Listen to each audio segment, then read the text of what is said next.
The wine glass shattered before I even realized I'd dropped it. Red bled across the floor, the sound of dripping echoing like the pulse in my ears.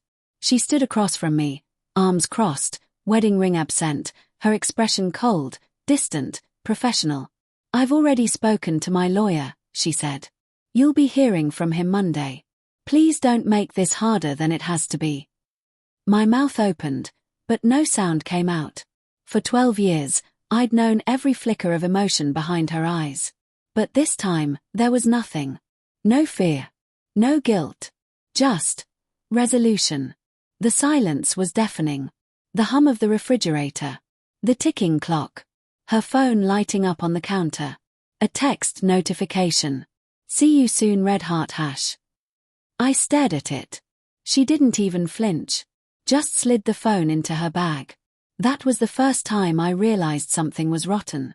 We'd been distant lately, sure. She said work at the firm had gotten demanding. Late nights, corporate dinners, client trips. I'd believed her. God, I wanted to believe her. I cooked dinner alone, cleaned up alone, went to bed staring at her side of the bed, cold and untouched. But divorce. Just like that. When she left that night, suitcase in hand, she didn't even look back. Monday came. The lawyer's office was sleek, sterile, glass walls, leather chairs, that faint scent of citrus and ink. I expected hostility. I expected a man ready to gut me financially. But when he walked in, I froze. Tall, silver-haired, mid-40s. Confident smile. Expensive watch. The nameplate on the desk read Charles Whitmore, partner. My stomach turned. I knew that name. He was her boss. "Mr. Harlow," he said, extending a hand, smooth and steady. "I understand this is difficult. Let's discuss how we can keep this civil." Civil. The word crawled under my skin. His tone wasn't lawyerly. It was intimate. Measured. Too comfortable. He slid a folder across the desk. "Your wife has requested that we handle this quietly. She's agreed to let you keep the house, as long as you sign the papers without contest."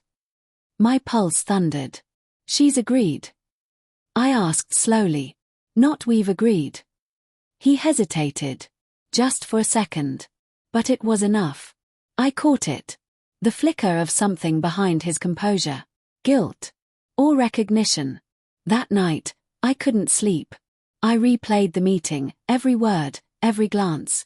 I pored over months of messages, her calendar, her credit card statements. Then I saw it. Charges from the Westin, multiple weekends. Client dinners and overnight conferences. I'd been in denial for so long I'd started calling it faith. At 2:14 a.m., I made a decision. I called her lawyer's office.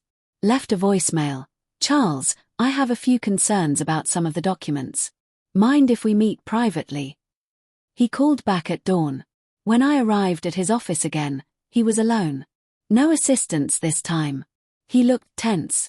"What's this about, Mr. Harlow?" I slid an envelope across the table.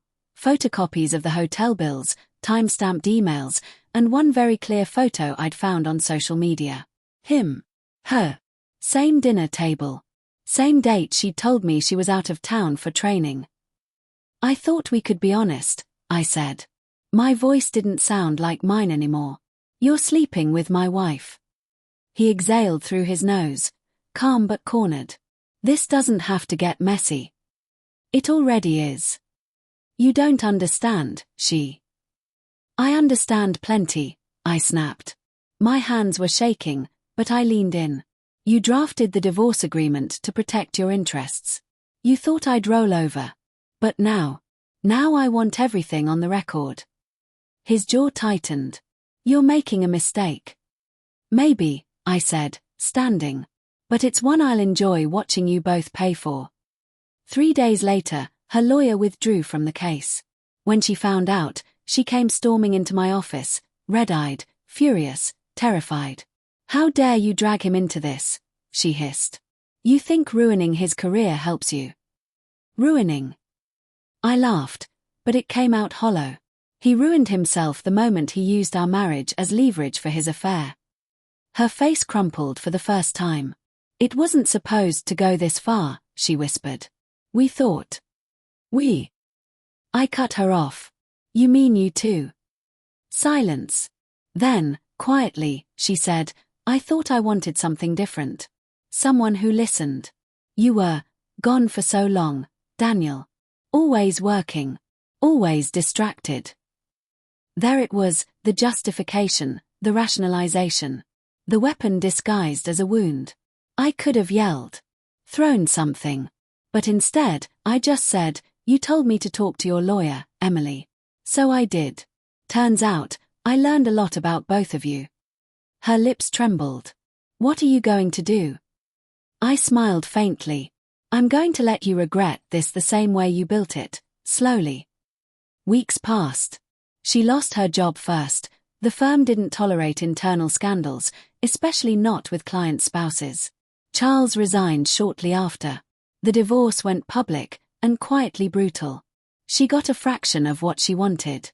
The house stayed with me. Her reputation, though, gone.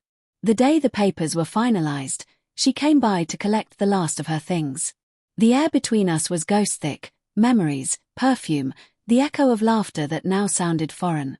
As she stood in the doorway, she looked small, almost fragile. You got what you wanted, she said. Are you happy? I didn't answer right away. Happiness wasn't the right word. There was no victory in betrayal, only silence where love used to live. I didn't want revenge, I said finally. I wanted the truth. You gave me both. Her eyes glistened, but she said nothing. Just turned and walked away. The door closed softly. For the first time in months, the house felt still, not empty, but cleansed. I looked down at her wedding ring sitting on the counter, catching the afternoon light. Then I picked it up, opened the drawer, and dropped it inside. Metal against wood. Final. Irrevocable. That night, I poured a glass of the same wine I'd spilled weeks ago. Sat by the window. Watched the city lights shimmer against the rain. The storm outside was quiet compared to the one she'd left behind. But as lightning flared and thunder rolled in the distance, I realized something. Sometimes the most painful justice isn't punishment. It's letting someone live with what they destroyed.